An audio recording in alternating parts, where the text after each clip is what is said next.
Trusting for president. What's up, everybody? Oh, yeah. Welcome to the Tug of More. Guys, we're back. We're better than ever. Always. We're always better than ever, and definitely better than we were yesterday. Until we're not. Today, we're a little bit dragging because we're doing better, but we were, because it's spring forward. Yeah. If I were the president, I would just split us 30 minutes and then quit changing it. Did you see my Trusting for president? My story share said, I don't understand why we do it in the middle of the night. Why can't we do it on Monday at work at 9:59, then it turns to 11 a.m., then we're close to lunch. Nobody's going to be mad about that. Yeah, the employers. Well, they can get over it because but they're cheapskates. They're also not going to be mad about it for one day. Then maybe we wouldn't be so tired. Lillian still has like a jank alarm clock, like not a cell phone alarm clock. Oh, yeah. So she was so confused Sunday morning. She didn't know what time it was. Because her alarm, I don't know, didn't wake her up on time. Oh, and no. then Rachel goes in there. She's like, hey, we about to leave. And she's like, what? I got to get ready. She's a teenager now. She ain't just throwing it on and going. No, she got to get her hair all done. That's right. Except now, which I'm thankful for, fashion is just big baggy clothes. Yeah. Yeah, and you're winning as a dad. I'm winning. I'm like, thank you for dressing like a homeless woman. Yes, all of the fights that you are getting to avoid. But she's 12, and so like in 6 years, is it just going to shift the total other direction? 100%, probably in the next 3. Up. Oh, in 3? Yeah. Oh, then I probably would have rather traded it. Oh, while she's 12. Yeah, because like, true. Let's not fight that battle when she's 17. Oh, yeah. She'll be like, I'm going to school. I'm going to college. Bye, Dad. I'll fight it there. I don't know. No, she's going to be all right. She'll be all right. But she's How are we definitely talking cute. about that? Sorry. Look, he got sad. He's like, don't talk about my daughter being... No, dressing she's going to like be a great. hoe? No, she's going to be great. She is also a rule follower, so true. she will follow the rules. She'll be good. But your kids stayed home today because they were kind of not feeling good. 2 of our teams stayed home sick today, and I'm like, everybody's sick or everybody's tired from spring forward. Or both. Or a little bit of both. It's a hard thing. I remember when our kids were little, they would be bananas for a week. They were just so off their schedule. Yeah, that 1 hour that does something. It does something. But I am willing to be okay with a little brain fog for a few days because it's light outside for longer. Yeah, I'm glad that it's bright. That makes my day feel happier. Well, and it's brighter in the morning too, yeah? No. It stays darker longer. It can only do it once. Oh, in the morning. Yeah. It doesn't now get light until like 7-ish, where it was 6-ish. Oh, yeah, you're right. I went to the gym and it was dark again. That part's lame. Yeah, but I walk out and it's bright. Yeah, the night is like when it gets dark, but when I leave here and it's dark, that feels so sad. Yeah, like my whole day was my whole life is just working. There's never a break. We have no windows in our offices. Can we do this? I'd like to call the ushers forward to pass a bucket to get windows installed in our offices. Person sponsor. My office, I don't even want to be in there. No. It's like a cave. Correct. The only space in our building really is to go sit in the lobby, but that doesn't really feel I do like that. It works. Sometimes I just set up shop and I write sermons in the lobby. Yeah. Because there's at least brightness. Yeah. Like Superman, he has to be in the light to get his power. Yeah. Our kids team, they have a meeting every Monday. And the last several Mondays, they've been meeting at this coffee shop across the way called... BlackRock? That one. And Windows. And I said, oh, that's fun. You just wanted to get coffee and get out. And they were like, no, we just wanted to be where there was sunlight. And I was like, oh, yeah, that makes sense. I'm like, it's a little, I don't know. In our last building, we had great windows in our office. We both had. At the north? Yeah. We both had 2 windows. Beautiful I had 2 windows. Window that was like, hello, world. Yeah. And then now we don't. I could be in there all exactly. afternoon. That's what I felt like before. It was like, at least if I'm I wasn't looking at it like a beautiful view or anything, but at least it was the outside. Yeah. But at least it was outside. All right. What else is happening in Whitney World? What else is happening? You preached Sunday. I preached Sunday. That Nailed was good. it. Thanks. Yep. That was fun. I had been a minute. So it was like, I was worried that I was going to get nervous. Forgot because how. Like, oh God, it's been a while. So I was like, but it was fine. It was like riding a bike or. Well, I was glad that you did because it had been a while. Yeah. Exactly. So I was like, let my brain. We got to get together on this calendar thing. Let my brain rest. It was good. So that was good. And then I don't know. Oh, I told you that I did something I didn't really tell you this, but now I'm telling you. I did something very trust and Baba. Oh, whoa. Last week. What amazing thing did you accomplish? I went exactly. I went to a place called Franklin's Barbecue in Austin that is like a famous, like stand in line, they run out by noon kind of place. Yeah. And I actually really loved it and enjoyed it. I'm not really a barbecue person. You're a huge barbecue person. Yeah, I'll drive to Austin right now. And so I had heard about it. We always like Aaron always has these meetings down there, and so I just went with him to be like, I'm just gonna go stay in a hotel for the night. And then when his meeting got done, it got done earlier than normal. He's like, do you think we could try it? Let's see if we can get there before they run out. And we did, and it was actually great. And That's so good. I think I just like very good barbecue, and I just don't like fine barbecue. Well, there's tiers. There's tiers to barbecue. Yeah. There's like the meat is cooked. Yes. Barbecue. Yes. And then there's like, oh, these people, it's artisanship. Yes. That's where but you pay for it. I was Because gonna I'm guessing that y'all's lunch was over $100. It was right about $100. Right. Yeah. So I'm saying that's expensive for two people for And lunch, but it's for worth Aaron it. Barth to be excited to spend $100 on I food know. is the most crazy thing. Yeah. But he was like, yeah. And I was like, wait. I took Aaron to one of my favorite barbecue places in Fort Worth, and the dude ordered turkey, and I got so mad. Yeah. And I was like, if you don't order some brisket and sausage, I'm going to smack you in front of all these people. And he didn't. He didn't? He ordered turkey. He So then I loved- ordered more, and then he ate a bunch of mine. Oh, okay, there you go. There you go. Because he said, was "I'll like, just eat off he's you." like, I'm going to be healthy. He loves turkey, which is actually, we got turkey, but we also got brisket, and we also got these like jalapeno cheddar sausage, blah, blah, blah. And then, but their potato salad was meh. So I do think you can Sides? only win either meat Yeah. or sides. You Yeah, that's kind of true. don't always win both. Yeah, that's true. So your place that you like that we are getting to get excited about because it's coming closer Why can't to I us. remember the name of it? Hutchins. Oh, I don't know why Hutchins. you never remember Dude, the it. original Roy I remember Hutchins. your barbecue place for you. You have better memory than I don't do. know why, but Hutchins. Hutchins Barbecue is coming to Arlington, Texas, Yeah. and I'm going to have to get a mortgage second lien on my house. Just for the barbecue. Dude, it's so good. It's very good. They have the best wrapped jalapeno bacon stuffed with cream cheese and brisket. They have free banana pudding and peach cobbler at the end. Okay. They also have a fryer, which means they have French fries, did you just okra, say it was onion rings. free? Free if you eat in. Wow. And ice cream machine. Oh, wow. Brisket's great. Ribs are great. This episode brought to you by Hutchins. I will rename the church Hutchins Church if they'll give me free lunch for the rest of my life. I have two things to say now. Do we have a sponsor? No. We have... Do you remember when we were at the... Are we ever going to get a sponsor or no? You know who our current sponsor is right now? More Church. Yeah, that's literally our sponsor. If we didn't use the electricity of More Church, the employee of More Church, and the lights that also More Church owns, we would have no podcast. That's true. We'd be in my garage with a cell phone. Yeah. Hey, that. And Rachel would be our sponsor. Yeah. And she'd be like, these two, I'm done. I gotta go. Yeah. Wait, let's go. No. What was I about to tell you? Oh, I was looking. What was I looking for? I don't know. I was looking for something on social media on this weekend, and so I searched the church name because I was trying to pull it up to see what it said. And did you know that in the same way, someone so gleefully, joyfully made a post about our More Church building in North Campus 37 weeks ago? Someone also made a post about this, and it was literally like, More Church got more. I don't know what you're talking sick about. Sick of less church, sick of less.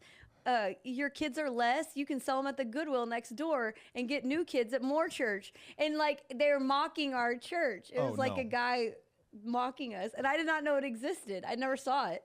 He made a page to mock More Church? No. That would kind of be awesome if somebody made a whole page. Yeah, it was just a post. Oh. But I was searching. Is it someone we know? No, I've never. It's just a guy that happened to be driving through. No, he does not look like someone we know. I don't know how to say that. I'll meet him in the parking lot and see if he's got something to say. No, no, I won't. No, not I'm going to really. listen to Pastor Whitney's message on Sunday. There you go. And on I'm Grace. I'm going to be Ananias. Exactly. I'm going to love him and forgive him. I wrote it in my dump as like to bring up somewhere as extend grace, but then I was like, no, it doesn't. I don't want to give it attention. But it just, I was like, oh, funny. It doesn't matter where you are. People always going to be. There's just assumptions. Yeah. If you drive by or look at just a picture of us, you assume that we're just a gross megachurch. Carnival circus. I understand that. Yeah. I know what I look like. Correct. I know know. what I look I know what I know. Yeah, one person commented like, I've driven by there on the Sunday. You should see the circus. They had a car show. They had this. They had that. I was like, it was Father's Day, man. Yeah, it was Father's Day. That was, you drove by on Father's Day. We had an event for Father's Day. But that's fine. But it was just a funny, like, I don't know why, whatever you just said made me think of, yep, this is how they made a post. We had a house party since we filmed our last episode, is that which true? was unbelievable. We can't even start talking about it or we'll never stop. Yeah. It's unbelievable. Literally the greatest stories, the greatest testimonies. You got to be there thing. or you got to be square. You know what we should do? I was thinking about talking to Andrew about this, and he's in here. We should make a montage of the testimonies every time after house party of just like people that are sharing what they went through. Just like a clip of it. Except, are they not going to be thrilled that we're kind of exploiting their like ugliest moment? Yeah. And like doesn't even get to the redemption. We might have to, in the way they at a school make you sign a waiver, we might have to like at the baptism class, can you sign a waiver that we can use your testimony in a video? Yeah, but out of context. I'm just kidding. Correct, that's what I'm saying. I would not want you to hear my story out of context. Correct. A clip of my whole testimony, like just these pieces, would feel kind of like, oh. Like a long montage of I was, and then like sinful thing. Yeah. But I'm like, that's the beauty, is that God is changing people's lives and they're willing to talk about it. There was one story that as it was being shared, then you went to this like young girl after and you were like, everything in between. You were like crying. I was falling everything apart. in between. And I was like, that is the beauty. And the poor little girl was like, what's wrong with this guy? What you don't know, or what you didn't know, is that girl on Thursday night, she couldn't get through it because the little girl, she had gone through a hard thing with some family that passed away and some different things, and she started crying, and then she was like, it's okay, I'll have it ready for Sunday, but I can't do it now. And so actually, like, the fact that she was able to do it, I was like, oh, thank God. Oh, good job, girl. And maybe the softness of that moment actually it really helped her, I think. It not feel performing. Exactly. So, man, it was a beautiful day. It was a beautiful, fun day. It's my favorite, really, because one, you said it to me that morning. You used to get more like worked up about like doing it right and having it go well and all. Now it's like kind of like it's on them, but that's a beautiful thing because it's not on them. It's just on this testimony of what God's done in their life, and we don't like perform at all. We just are there to show up and encourage, and God does it every time. What? It was so beautiful. Emerson and Aida have taken over. They did a great job. The backside management, the back end of like, it. Yep. You think we've got 30 some odd people getting baptized? Yeah. That's a lot of like check-ins and introductions and moving around and sit here and here's the order of service. And like, I think one of the reasons that I can get a little tense around those events is I remember when it was us doing everything. Yeah. When it was us like unlocking the building, greeting the people, talking to them about their nervousness to baptism. Right. I used to preach a message and then we would baptize people. Yep. And so those days used to be so, our hands were in, we had so many plates spinning personally that it was tense. Do you remember? Whereas now I literally just get to show up and be like, I get to go to this church. Yeah. Like, this is incredible. Do you remember the year or the time, that we tried putting an AirPod in your ear and I was talking to you? Well, yeah, because I was like, I don't know everybody, so I don't know their names. Tug of More is always true confessional also. Yeah. Like, you were like, I don't know their names and I don't know their stories, and you can have the notepad, but then it's like, oh yeah, also the band is playing. Yeah. Also there are people backstage talking. Also, and so we're like trying. And Whitney can't not talk. Yeah. So the whole service, Whitney's talking to somebody else. You're gonna do a great job. It's gonna be amazing. But I think she's talking to me, and I'm trying to talk to this person. Okay, what? It was I would mute it, unmute it. Oh my word. And so now we do this really genius thing. Where they just have a card with their name. And they hand it to us. Because a lot of times I know the person. What a brilliant idea. A lot of times I know the person, but then sometimes I don't. Or I'm like, wait a minute, is this their sister's name? You know how you get, or wait, they're married to who again? And so just that confidence of. But people know that we're not jerks. We just don't know. We just want to make sure we get your name right. We want to make sure we pronounce it right. We have several people with like unique names, and so I would be like, okay, it's like this or like this. How do I say it? And so a couple times ago, we had somebody get baptized, and I could not get her name, no matter how many. I was practicing, and I couldn't get it. And she comes out, she's there, Enrique's standing in the tank with her, and I go, oh man, tell everybody your name, and I let her say her name because it was like an African. Right. I was like, dude, I'm not getting this. Well, and that's really fine. Like, we could probably had a say, thing over the top tell of us one of your the letters. name and why you're getting baptized. We could say that, but Yeah. but the note card's been working good. But we tried everything. I actually took a picture in the staff meeting beforehand because our team has multiple maps. P.S. Put a pin in it about Enrique maps. We'll talk about that in a minute. But multiple maps of like the day and like check-in and the team They and got where lines they go and stars and check marks. this. And I took a picture and I was going to make a post, and then of course I forgot and didn't do it because the first like major Sunday event as a volunteer that I ran was when the two other admins that worked here who ran it were both out on maternity leave at the same time. And they asked me to run it, and they were really nervous and thought I wouldn't do a good job. And I did, of course. I'm just kidding. But I remember the pressure of like getting the right people in the right order, in the right tank, in the right moment. And like literally it was all on me to make sure all of that backstage stuff happened. And now we have a team of like 30 people who are literally doing it. And I just thought it's so funny because in my mind back then, it was so hard. It was very heavy of a weight of like, but had I not been willing to be like, go, you can do it and give it away and let it just like figure it out and fumble it through, then we would just still be me talking to you in an AirPod, and that would be a disaster. But and sometimes you've got to fumble to get to where you're going. To get to where you're going, and exactly. So we learned so what much. house party should be. Yes, and so I was just laughing. And then the pin of the Enrique maps is Rachel had her birthday last week. Happy birthday, Rachel. Shout out to her 45th birthday. What? Rachel realized that she was not turning 44, but turning 45 yesterday at my parents' house. And I'm like, wait a minute. How do you not? You know this? We've had conversation about it, but she just kept telling herself it wasn't 45. Yeah, we just forget sometimes. And I think the older you get, it just made me laugh. We laughed really hard. And so we went to some estate sales. Some friends like Rachel and then a bunch of girls as like part of her birthday celebration last week. And we were in the van and somebody said something about it. And I said, I don't know. Enrique has the map for, and I just keep with my sentence. And Enrique, and they all start laughing.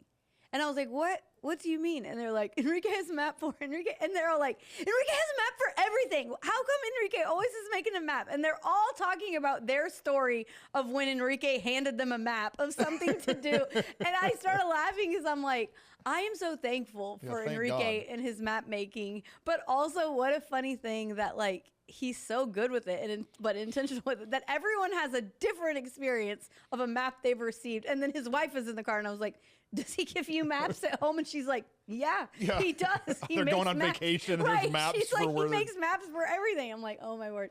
So it's very funny. I'm thankful for you, Enrique, and your map making. I heard a funny story about y'all's endeavor to go estate sailing with Rachel, that Rachel drove a big 15-passenger van with all these ladies in it, a bunch of junk all over the Metroplex. Correct. And so I don't remember the details, but y'all parked somewhere you weren't supposed to park or something, and somebody came up to tell y'all. And so someone tells him something, and Whitney, she says to all the ladies, she says, you know why they're saying that to us? It's because we're all Mexican. And they all laughed because she was the only white lady.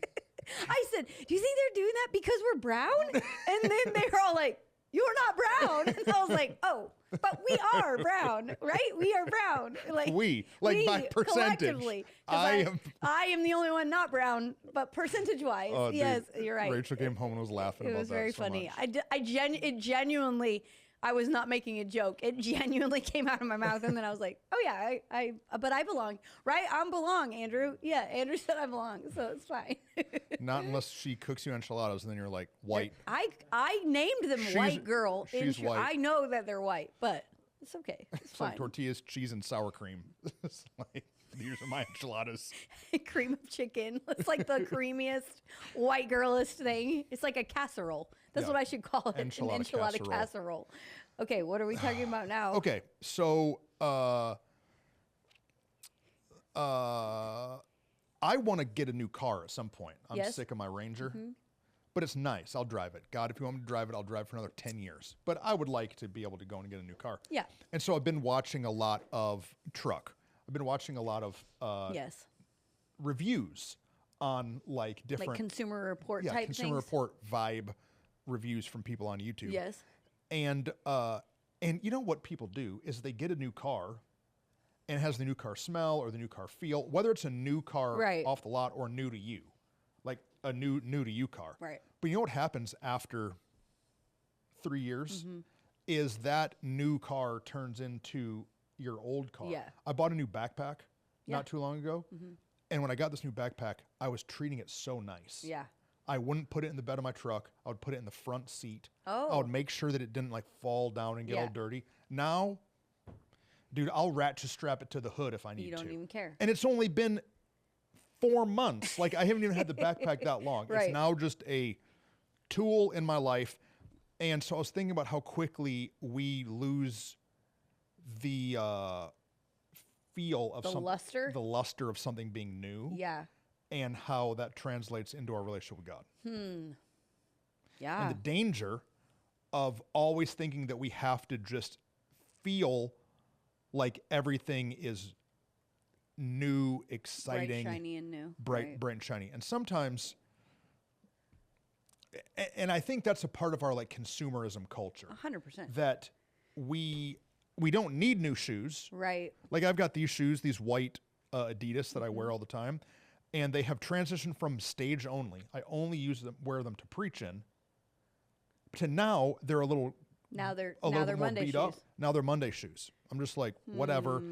And then at some point, they would, in the life of them, turn into like work shoes. Backyard shoes. Backyard shoes. This is like the progression.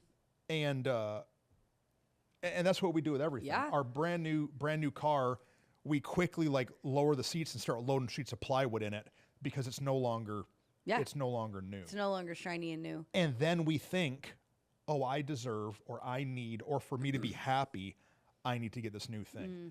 And we've been pastoring at the same church long enough that we see people come in, they love it. I love more church. Here forever. And they're here for 2 years, 3 years. Yeah. And they start getting involved. And a little bit of that shine. Right. The new car smell starts to go away because it feels accustomed. Yeah.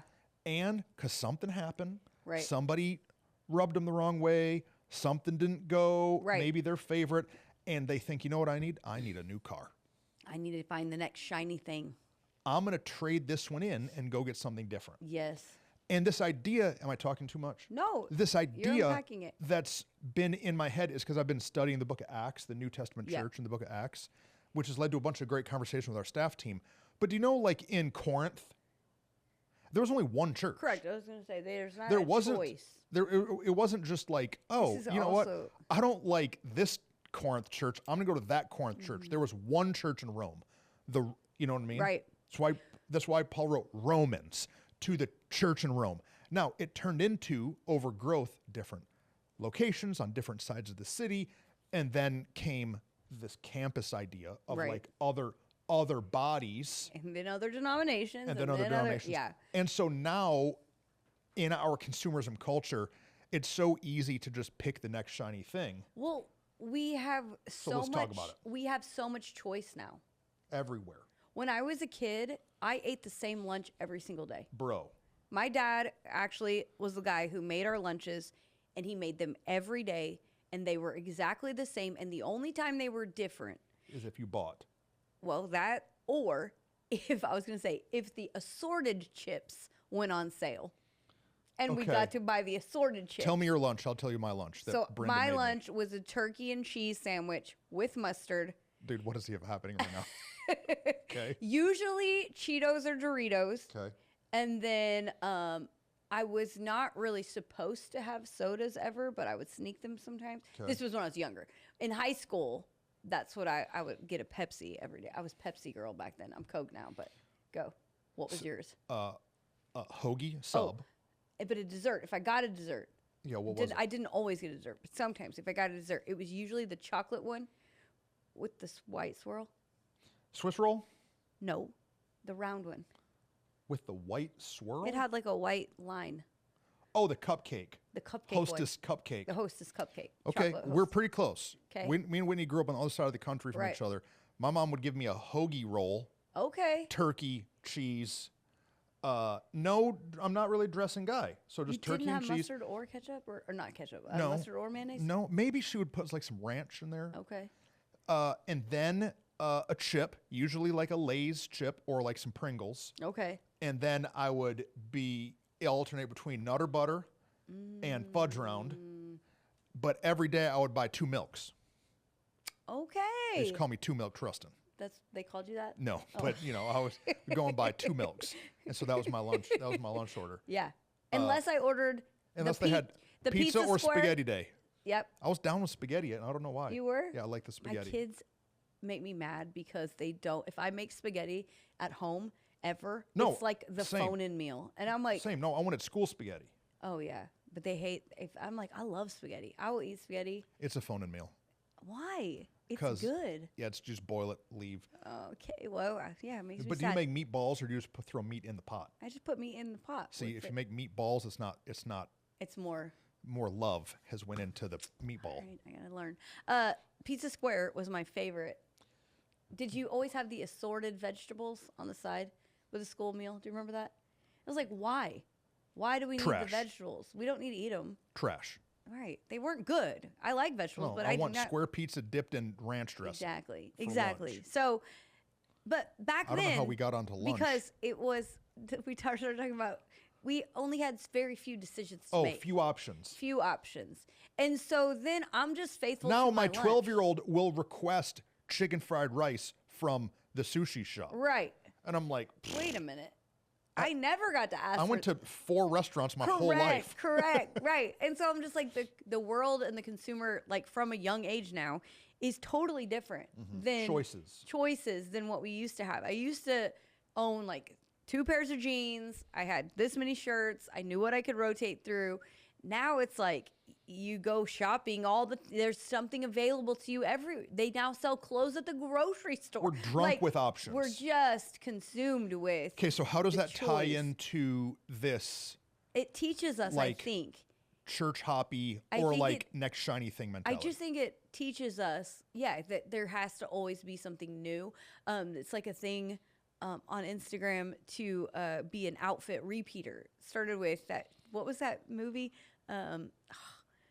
With the girls, I forgot their names. I can't remember. The Mean Girls. Mean Girls is what it's called. Mean Girls. And that was like a joke. Like, oh, she's an outfit repeater. But then it's like become a thing. And now they're repeater, they're trying to like bring it back. That like it's very cool to be an outfit repeater, because for so long it was like, why would you ever repeat an outfit? You should have enough options to not have to do that. And so I just think it's been ingrained in us that like repeating the same thing over and over again is lame, it's boring, it's lazy. Like there's all of these like stigmas associated with doing the same thing repetitively, instead of seeing it as faithfulness, instead of seeing it as like a predetermined decision. And so when we also are people that live off adrenaline and highs, like we like to chase that feeling. And so then when you get to be an adult, there's not as many moments of adrenaline and like we don't have PE class. We don't have like the race at the end of the month that we know for our whatever. We don't have tests that we're having to take like in my belly. I feel anxious about.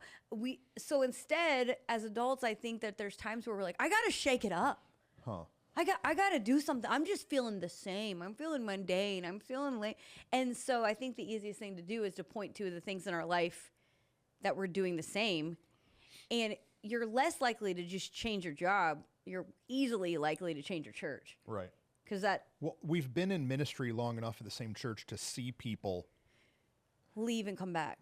Have their life changed. Then after 3 years, they're like, I need something new. And so they go and just visit another church. Yeah. And that church, their music's a little bit different. Or that church, the dude preaches and he screams a little bit more. Or he's a little bit more like calm and somber and sits in a chair. And it's kind of different vibes. Right. And so they eject out of community. But then we've been here long enough that they've left. Then they've went to that church for 2 years and that church for 3 years and that church for 9 months and that one. And then they're back. And I'm just like, do you know who you could have grown into? Do you know the community your children could have? Do you know the friends your wife could have made? Right. If you would have just like stayed Right. instead of chased a new car smell in a church. No, that doesn't mean that you shouldn't leave sometimes. Sometimes No, you should correct. leave. If you're in a place that there's heresy being preached or there's manipulation happening or something. No, it's good. It's true. I had this friend in college who constantly would have another boyfriend. Oh, okay. Every semester. And I would talk to her about it, and she'd say, I just really feel like God, and then God told her, this is the boyfriend. And I finally said one day, I was like, hey, I don't want to say her first name. Hey, I don't think God's up there changed his mind this much. Yeah.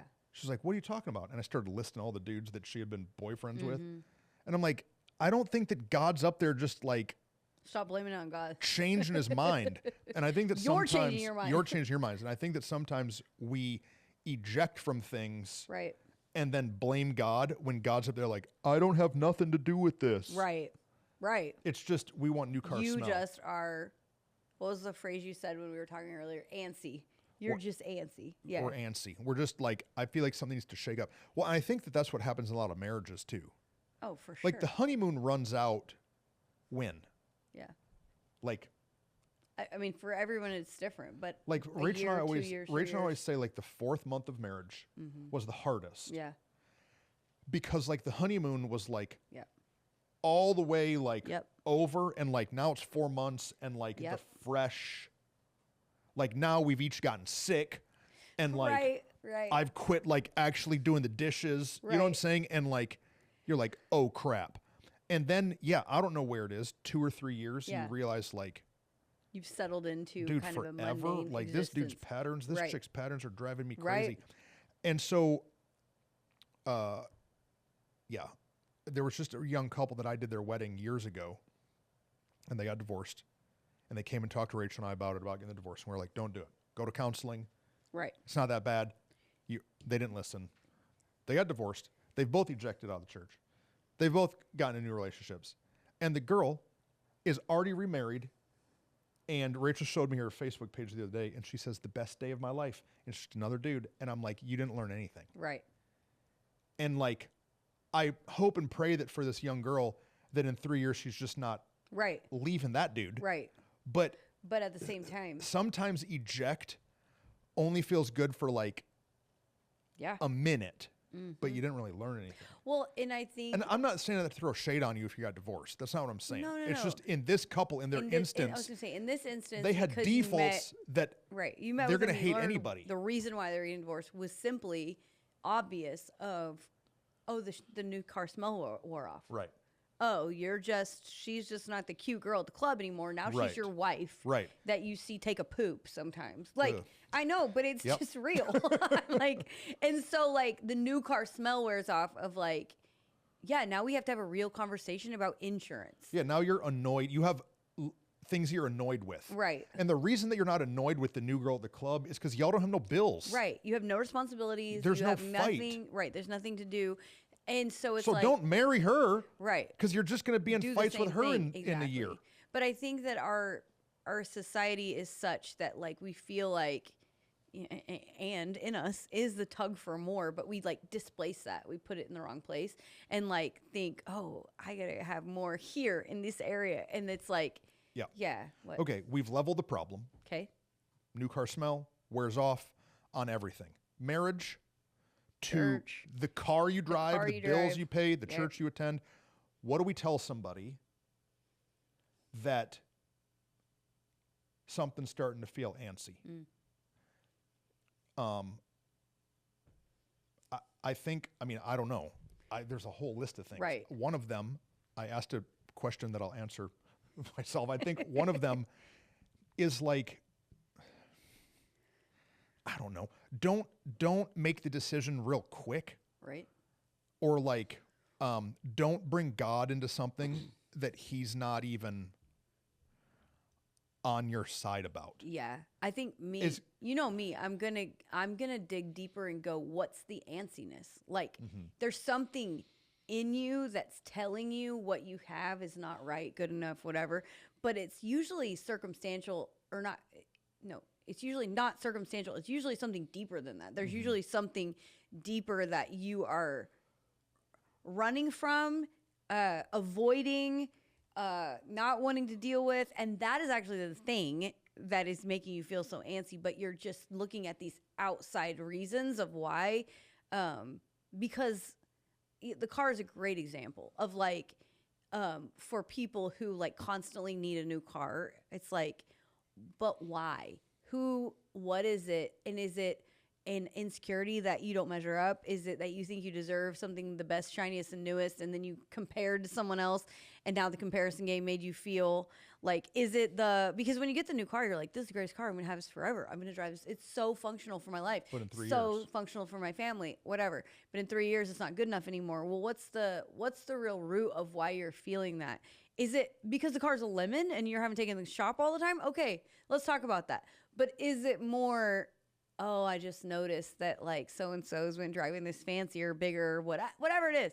And I like the headlights on the new model, and it looks better. How is that going to make your life actually better? And what is it in you that's making you feel this way? I think is the biggest, like, because the truth is people who tend to be antsy and jump from place to place to place, they just take that antsiness with them everywhere they go. And so it's likely what we found in people is the same person who leaves this church every 2 to 3 years is the same person who gets frustrated with their car every 2 to 3 years, is the same person who wants to leave their marriage when it's a little bit old. And so it's like, what's actually going on? I think it's Adam Clark and Danielle, Adam and Danielle Clark. Yeah. They came and told us that they were celebrating 10 years at More Church. Yeah, that was recently.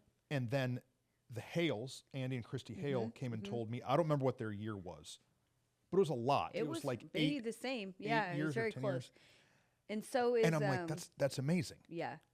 And like, I think of the Clarks, the number of times that something correct around here went a little bit awry, right, that they could have justifiably 100% been like, man, you know what'd be easier? Let's bounce. Because like, I don't understand. That's confusing, or that kind of hurt. They could have literally deuced out so many times.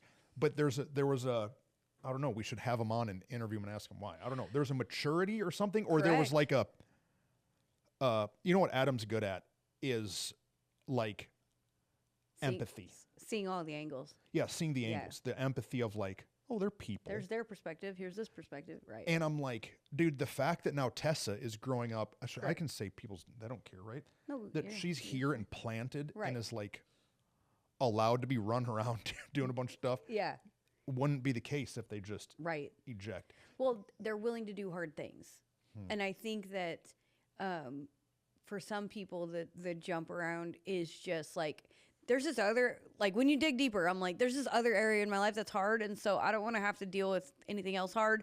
And so I'm just going to eject because it's easier instead of going, you know what, a conversation, it might be hard, but I can serve the amount of conversations Adam and Danielle have survived over the years is immense because of that, they've been willing to have conversations with other people. Their life group, we went over there during Super Bowl Sunday, and like just to see the beauty of their life group and like how it's thriving and the people there that are thriving, it's because they've been willing to say, hey, let's sit, let's ask a question, let's do a hard thing. And are you willing to do hard things, or are you just going to jump from place to place, jump from thing to thing? And like, I don't know enough about cars, but like there's like maintenance that is necessary in your car to keep it running at the optimal that you need it. And like some people just don't want to do maintenance. That's really good. Our marriage requires massive amounts of maintenance. And like everybody's just different. It's not the perfect formula of every week you have a date night and every 3 months you go on a weekend getaway. That's not the perfect formula. We all have to figure out for our marriage what the formula is. But are you going to do the maintenance and do the hard work? So someday I've got to do a sermon on my Ford Ranger. Okay. Because God's taught me so many lessons. Yes. It's a 2004. That means it's now 22 years old. 4-cylinder, 5-speed roll-up windows, crank windows, not power locks. It's two seats. Doesn't even have a back seat. Right. And so I kind of am annoyed on certain days with this truck. And it's my children are now too big for not all three of us can still ride in it, but it's not comfortable. Yeah, it's not as comfortable. But I'm driving it the other night. I went and tried us up at someone's house, and it was dark, and I'm bringing them home, and the headlights in the thing are trash. Oh, okay. Like they're just yellow and old halogen bulbs and not putting off enough light. And so I got on and I ordered new light bulbs. Okay. High-end LED light bulbs. And I installed them, and I love the truck. Right. I was driving it last night, and I'm like, I can see everything. My 22-year-old truck now has brand new headlights. And so when you're talking about maintenance, yes, it's maintenance, but it's also like, okay, what evaluation. Right, like, okay, I can't put a bigger motor or an automatic transmission or add a back seat to this truck. But you know what I can do to make my current experience a little bit better? Right. I can spend $80 and get some better headlights. And being realistic to where you're at and your expectations. Like, you can't expect a Ford Ranger to become F-250. You can't. No. That's a silly expectation. Right. But at the same time, where you're at in life right now, you've determined for you this is the right decision. And so if I weigh my expectation, my reality, right, I have to bring it into the right alignment.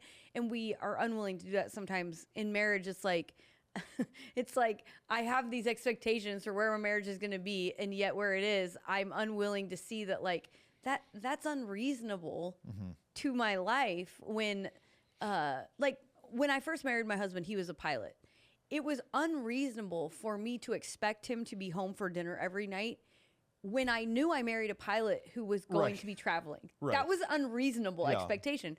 But you know what? In my immaturity, there were some You're times always gone. where You don't I'm even just love so me. mad that you're not here. And it's like, you signed up for being married to someone who travels for their job. And like, it sounds silly, but we do that all the time in our relationships, in our life. Like, we've had people who've come years, and when we were a church plant, we had people that would come and then be like, well, you do not have a ministry to those who've come from Israel to We celebrate. still get that one. You know what I mean? And like, no, you're right. We don't. You're right. We're like barely trying to get a kids ministry happening. We're just barely making it. Like, you have unreasonable expectation for what you showed up to and what you became a part of. And like, we didn't have it when you got here. Right. And your expectation was that we would have it within a year. Well, that's silly. And so like, and not be willing to help. Also that piece. But I'm saying you did an evaluation and said, why was this a bad experience driving home with my son? Oh, because we couldn't see. Oh, okay. Why can't we see? Because the lights are not good. Oh, what can I do in my power to change it? Yeah. Oh, I can help by changing the lights. And I can make it a good experience, but I can't make it an F-250. Yeah. And so then you're excited, and I think that's what they do wrong. We have such unreasonable expectations, so then we're always disappointed. We're always been out of shape. It's just in a consumer culture, it's so easy to hop. And it's so easy. We had a family, this is now years ago. This is now pre this building. Well pre this building. Right. That was in and committed, and they took Rachel and I to dinner to tell us thank you. I'd helped this guy get a job. Their children's lives are being changed. They took us to dinner to tell us this big thank you about how we'd helped them, and he got his job, and God's doing so much in their life. And then, like, how many months later? 6? Another person in the church got bent out of shape because we didn't hire her. So they left, and they started going to this other church across the Metroplex. And so they invite these people, and these people go. This other church is doing like full on. We're a Holy Spirit led church, but we don't have flags and tambourines and people falling down in the aisle every Sunday. No. And so they go to these people are like kind of been saved at More Church. Right. So they go to this other experience and they're like, oh, that's God. Yes. And they leave, and they left, and now their whole life is imploded. And I'm like, I wish I could have just helped them see that the new car smell over at that thing wasn't actually what they needed for where they were. But you can't. One of the reasons I want to do this podcast is so that in 6 months I can send it to somebody. Oh yeah. And be like, look, I said all this before your situation. Before you're saying this. Before you and I talked about what you and I talked about. This is still truth. Yeah. That being planted somewhere is important. That you can't just keep pulling a plant out of the ground and put in another field and hope that it's ever going to produce fruit. Well, you also, it might stay alive, right? Well, you but also it's not having said no something fruit. that's good, and this does not mean that this couple that you're talking about should have started a flag ministry. It's not what I mean. But what is? But you can ask yourself the question: what is within my power to bring the change I'm looking for? To bring the And I'm like, maybe it was a conversation with their kids. Maybe one of their kids was like, I just don't feel like I get to be as expressive enough in worship. Maybe it's a conversation to say, oh, well, you can worship God anywhere you are in your car.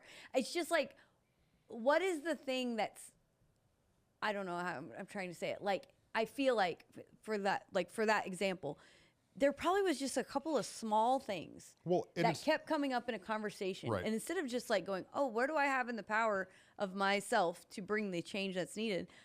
Okay, then never mind. We'll just eject and find it somewhere else. Well, some of that is the unwillingness to confront your own feelings.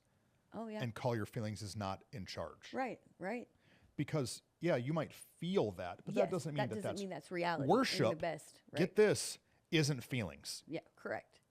Worship It isn't about you. isn't Right. music. And so some of that is being able to wrestle some of that. Yeah. No, I think that there's times that you leave a church because the vision is not Right, the same as that's what not you're going what for. you're well not it's not what you're in alignment with. Right. In your like life. if your whole calling, if your whole everything that gets you excited in life is helping homeless people get off the street, get a job, that's your whole overarching, you wake up thinking about that, then right now more church is not doing that. And if that's something that you can't put down because you feel like a mandate from the Lord that that's what you're supposed to do, then you should find a church that's their primary, Right. because that's a calling that you might have on your life. Right. But if it's just like man, Preference. I don't like that they did a panel conversation. Preference. Right. I'm gonna leave. Feels a little bit like consumer Christian. Yeah. Well, Part of the conversation, this birth is, I've been saying people's names, so I'm just gonna keep saying it. Myra and Nathan told me on Sunday that they've been coming out for 4 years. Yep. And it triggered some emo in me because that's the for sure end of the honeymoon. Like Myra and Nathan are now literally in the kitchen. They're helping lead Reengage. They're behind the curtain of consumer Christian, and they're on the back end cooking. And it's like, okay, Yeah. let's see. Now, this is not at Myra and Nathan. This is just in my pastor brain of okay, God, help them to navigate through the offenses that are going to come because now they're helping lead some things. Help them see that just because they had a big idea to do this, and Enrique says it's not in the budget, that they're not going to. These are not real instances. I'm making up stuff about Myra and Nathan. Help them, Lord, in this shift from being discipled to now discipling. Yeah. To not just be eject. Yeah. And is all that okay? No, it's great. As you're saying it, I'm like, it's building the list. Like you said, if we had someone, we could say to them, what do they need to do? I mean, you've just said two things that are super important. Number one, we say it all the time, above all else, guard your heart. Yeah. Like you have to guard your heart. But then in guarding your heart, you have to look and go, okay, what are the offenses that I'm carrying? And maybe they're connected to the marriage, the church, the car, the job, whatever it is. What are the offenses? And you kind of got to get to the root of that, because the offenses, maybe they're unreconcilable. What is the word? Unreconcilable. Unreconcilable for where you are. Or maybe if you don't deal with those offenses, they're just going to follow you to the next place and the next place and the next place, because you're just offended and living offended. And I think that offense is the greatest thief of people getting antsy and ejecting from where they're called and should be planted. And for sure in marriage it is, but then also in the church, I'm yes, what are the offenses? What are they? List them out, talk about it. And then who can you go to? Follow Matthew 18. Go to somebody and say, hey, I got offended and I'm just going to talk about it so we can get to the bottom of it. Because chances are often good that person has no idea that you even got offended. And then the other good chance of, especially at More Church, is that the other person is 100% willing to sit and reconcile that conversation. Yeah. And so as we're continuing to talk about how do we not allow ourselves to eject, I'm you said the word offense, and I'm like, it's such an important piece that like offense wants to like rob us and steal us from everything good. And we have to be willing to wrestle that out. But what else about the new shininess wearing off? Like, I'm a creature of habit. Yes. And I like that. Mm-hmm. But some people aren't. Right. And so, like, I can go to the 3 coffee shops that I write sermons at for the rest of my life. Right. And I can be totally happy at these 3 places. Mm-hmm. I can go to vacation back to the same resort in the same city in Mexico. I can keep going there for 10 years and be like, I'm on vacation. Yeah. I'm relaxed. I'm happy. But some people, yeah, they want to try every coffee shop in the Metroplex to feel like exploring. So what do we tell that? Because like, dude, I'm a stayer. Right. So like, I'm good staying. Right. I find my patterns, bam. Right. I'm in my lane. But what about the people that, I mean, you're a little that other side that likes the other experience. Yeah. But you're also a stayer. Right. So I think there is some truth to the FOMO of, but what it is in people, it's deeper. It's like a FOMO of life. There's like a fear of missing out on the best possible option for your life, the best possible scenario of like, I bet there's something better out there. I bet there's something. And when that wrestling in us starts to happen, then it's like we feel like we need to jump. We feel like we need to go. We need to try. We need to find. Because I've heard people say, oh, yeah, nothing was really wrong. We just wanted to try something different. We just wanted to see if there was something else out there. And I get that with coffee. I think that's what you're saying. I'm like, no, I have that. I want that in a vacation. I want that in temporary things. But when maybe this is going to help. When you view the church as a preacher. Correct. Leave. Well, but when you view the church as community. That's what I was going to say. You should stay. Because if you're just coming for me, there's plenty of other better communicators. Or there's plenty of other dudes that think and see stuff differently. And so you're going to get sick of hearing my stories and looking at my face. Right. But that's if you're just viewing a church based on a preacher and a music players. But if you're in a body for the body, the community, then you shouldn't bounce. But it can also... Right? Well, yeah, but I think it's more than that. Because I think some people get in that and they think, oh, this is the only friend group I have. Oh, this is the only... There might be something better. There might be... It's that whole grass is greener idea. But when we apply it to permanent things is when we get in trouble. Is when we... So the grass might be greener the grass might appear greener when you beat someone else, but it's because they don't have the same weeds in between you and them that you have with your marriage in your yard. Like it's these temporary versus permanent of like, I don't know. Cause that's why I'm like, no, the coffee's great. Go find all the coffee shops. Try all the different workouts, see which one you like the best. Like try all these things that are fun and different, whatever. But when it's like a permanent situation, and I think I think the problem with church is that people do not view it with a permanence. They do not view it as a like mantra calling of life to like build God's kingdom and build the house of the Lord. You and I, it's our job, but before it was our job, it was just part of who we were.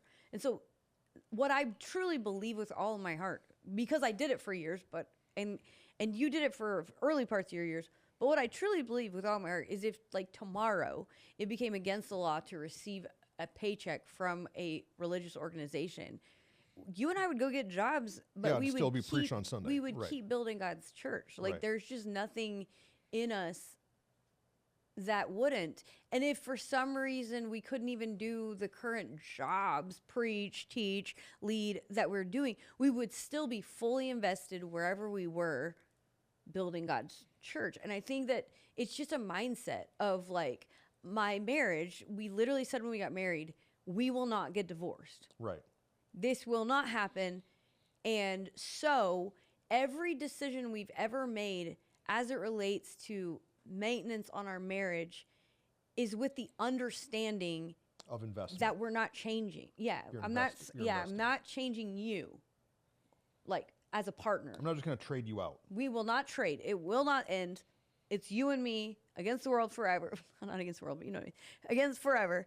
So whatever issue we're facing, whatever thing is, however we're going to navigate this is based in how do we navigate it together so that in the end, the best result is happening for us. And I think that people just don't think that when it comes to church, and they just think, oh, it's fine. There's 6 down the street. I'll just try one until the other one fits.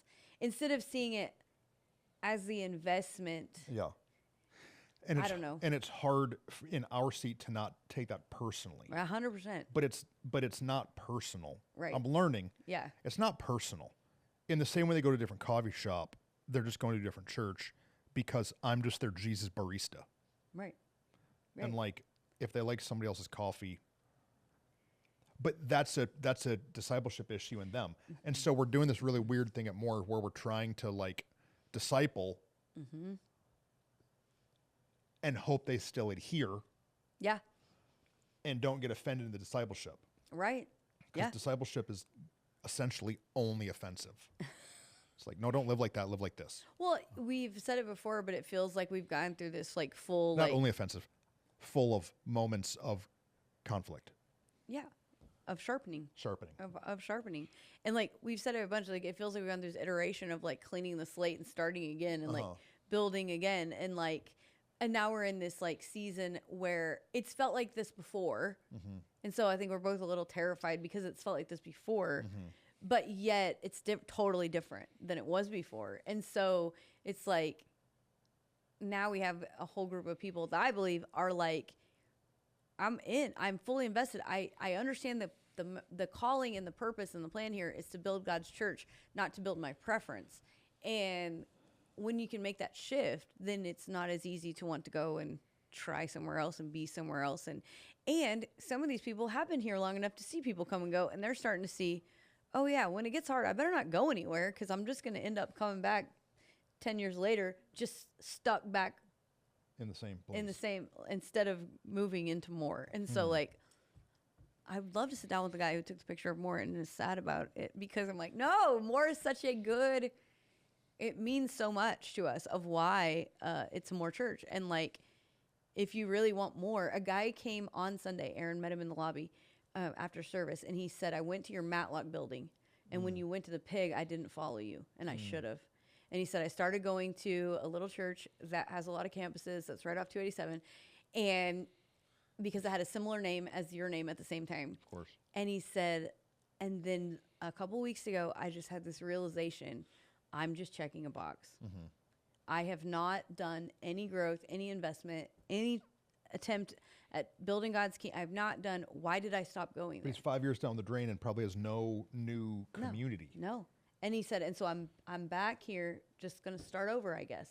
And it was such a like, oh yeah, you're just going to start over. Like you didn't have to, but, and he said, it's funny because I thought, where's the place that challenged me? Where's the place that I could grow? Where's the place? And he was like, and I came back, and y'all are just like you used to be. You are still challenging. You are still saying it different. You are still, and he's like, this is what I needed. And he's like, he literally said, I remember him. I remember her. I remember all of that. And I'm like, I don't know why I ever left in the first place. And it's like, I think. Because the new car smell wore off. Right. And I think and just something, because like the car analogy to me breaks down a little bit because I don't know a lot about cars, and I'm like, yeah, it just gets older, and so then doesn't it not work as good? But I think that's what happened to him. Is like, oh, they're moving, and so something changed, and so it just doesn't work as good for me because it's just like right there, and I can just drive right there, but then literally around the corner, but whatever. But like it just doesn't work as good for me. And so when we start to feel like, oh, it doesn't work as good, then it's just like, no, it I don't know. The new car smell piece is like, yeah, when it just starts to need to be cleaned, need to be maintained, it's hard. I don't know. What else do you think? Lots. I see it as a problem in the church, not necessarily our church as much, because people are adhering. And like, I want Emerson and Aida to be in ministry with us for the next 20 years. That's what I hope and pray. Right. I hope all these names that we've mentioned, that they're still doing whatever God's call. I hope Nathan is leading Reengage in 2035. Right. Because the trust that's built between people over time, you can't just pick up and jump somewhere else and have that same camaraderie and trust that you're going to nail it. But I just know that, it's such a consumery thing now in America that it's just like, go somewhere easy. There's a guy that's new, big on the preaching circuit, Philip Anthony Mitchell. Is that it? And the dude's killing it. Yeah. And he's preaching. I listen to him preach stuff at conferences, and I'm literally like, yes, say it, because he's super like anti-establishment. Yeah. But I'm watching Christians listen to his stuff and post his stuff as if it's good, but they're doing nothing that he's saying. Right. And I'm like, you're riding the high of this guy's like fame and truth telling and aggression. Anti-establishment. Yeah. But you would not attend his church. No. You amen him and prop him up at what he's doing at conferences, but you wouldn't submit under his leadership. And I'm like, no. You should. I would. Right. I would. Atlanta? I don't know him enough. I've never met the guy. I have not listened to enough of his sermons. But from what I've listened to, I'm like, I would go and sit under him. And I would let him wreck me with the gospel. And it's just, there's this thing that we do where we find a thing and we talk about it and we promote it and elevate it up, but we wouldn't really sit under the teaching. I'm like, the same people that are propping that up would leave because they would get offended and they didn't get a good parking spot at his church because it's so full. And I'm like, how do we get people that can recognize truth to not get we're too comfortable. Yeah. The church is now became this place. I had a guy who told me that I met him. He came and talked to me. He saw me at the bank, and his son, his 20-something-year-old son, comes to More Church, but him and his wife don't. They go to another church. And I said, well, why do you go there? They said, it's just so comfortable. Yeah. It's near our house. They have a bunch of different service times. Parking lot's right there. It's in, it's out. I know the service is an hour and 20 minutes. It's just so comfortable. And I'm like, dude, what happens when the rapture happens? Like, what happens when like the birthing pains of the end times really starts? Like all of this, like it's so comfortable that we're searching for comfort so bad that we can like amen people on social media. Right. Here's what I'm trying to get to in all that rambling. We amen people on social media, but we won't submit to the teaching that they're actually giving. And it just freaks me out a little bit of like, please church, wake up. Please sleeping giant of American evangelicalism. Yeah. Please wake up. Yeah. Yeah. To submission. Well, we've even talked about it as we're... And not ejecting. Well, as we're in this season, we've talked about it and recognized, like, we have to be aware that there might be people that start to ride this high. They are. Correct. This is the thing. They love trust and transparency and his application. Right. I'm like, that's going to wear off. Right. And so, it's just recognizing it's not the church is something far beyond your favorite algorithm. Like it's easy to change your algorithm on social media if you don't like it. All you have to do is start searching for some other things and it'll show up in your algorithm. And I think that's just the piece is like, stop trying to search for new things. Stop trying to like recognize this is where God has me. This is where I'm planted. And you have to make the decision of that. And then when other things come, when other things arise, then you say, well, this situation, this scenario, this feeling, whatever. Like, because there's nothing wrong with going and checking out a conference somewhere else nothing. or a women's event or a whatever. There's nothing wrong with that. It's just going, oh, that was an addendum, and in addition to like what I'm planted in. This is just supporting. This is just maybe feeding or whatever. What I'm planted in, what I'm working towards, what I'm a part of. And yeah, not every event that they're gonna do, like we're doing for Easter this year, door hangers, pass outs all around the different areas. Our staff team tomorrow is gonna go and start some of that. And And then we're doing several over the next few weeks. And it's easy for people to be like, well, I'm not really like a walk and hang door hanger kind of person.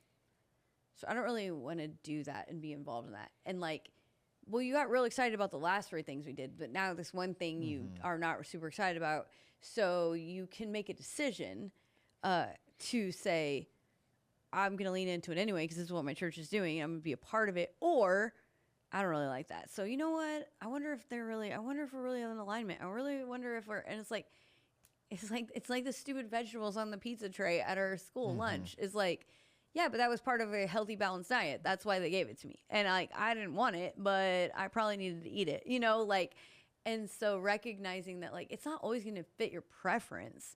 But maybe if I went ahead and like, had a whole well-rounded meal, then maybe I would actually grow into the more that God has for me. And so that's great. I think that for my kids, like, it was the best example I learned of like, hey, I know you don't like it. I know you don't want to. I know you're not excited about it, but we're going to go do this. And as a family, we're going to be planted in this and we're going to keep trying it. And there's going to be times when it's not fun and times when I don't want to go but overall, in the end, the result is going to be that we're all going to love Jesus and we're going to be like built on a firm foundation. And so like, it's whatever it is that I'm trying to think of, but whatever it is for people that makes them feel like, oh, I don't really like that one. I want to eject. Well, maybe if you just tried the whole diet, it would actually work out in the end. So if you're feeling antsy, it might be worth just sitting down for a minute. Yeah. And like write the pros and cons list, or like talk to somebody you trust, or let the anxiety pass. Remember that your feelings are generally liars. Right. Like there's just a lot to wrestle with before you pull out of something that God's doing in your life. 100%. All right. What else? I don't know. That's pretty good. Do we have anybody tomming around town? We haven't given one out in a while. We did, and I forgot to look it up again. Who was it? Well, we can just look. Watch this magic that we're going to do with the camera. Minutes are going to pass, but we're right back just like this. And just like that, we're back. I found it. Okay. I screenshot it. Who is it? And it's perfect because she needs a gift right now anyways. That's true. Okay. It says, hey, Trustin Baba and Whitney Barth, I can make way more money for those clothes than at the resale stores. Because we shared about going to Uptown Cheapskate, and it's Alyssa K. Wheat, who just had a baby. She was sharing about does going to church like equal Christian or whatever. Yeah. And she shared the podcast. She posted it out. And so Alyssa is our Tommin' Around Town. Alyssa, love you. Did they have I don't remember. It was a boy or girl? Yes. They had a little girl. Had a baby. It's a girl. That's right. Yes. And so Congratulations, guys. Yes. And now you get a hat for your having a baby. She just had her baby. Dude, I don't know how she had her baby on Tim's birthday. Some of these pregnant ladies, I don't know how they do it. What does that mean? I couldn't walk around. No, I know. That's why God made women be the Y'all are tough, because Alyssa was just here volunteering, like pregnant. Yeah, and then she had a baby. And she was here the Sunday before she had the baby, and then she had her. So, dude, I saw my girl Tiff at the gym, straight pregnant. She don't care. We're about to have 6 new babies, I think. That are in the house. But yeah, like their families are fully invested, serving like on leadership teams. Most of them are in our kids ministry. So help us, Lord. Help us, Lord God. But yeah, so we'll get her that hat. Alyssa, did we put her photo up? Yes. Alyssa, love you guys. Y'all the best. That's right. Can't wait to see you back. Hooray! With your little baby. It's gonna be good, guys. If you're tomming around town, tag us, post it, tell us where you're listening. That's right. What God's doing in your life. And like always, if you ever have a question, we would love to answer it. Yes, her name's Campbell. That's what it is. I was just looking it up. So Campbell cute. Wheat? Campbell Lane Wheat. Campbell Lane Wheat. So cute. That's anyway. super cute. All right. Love y'all. See ya.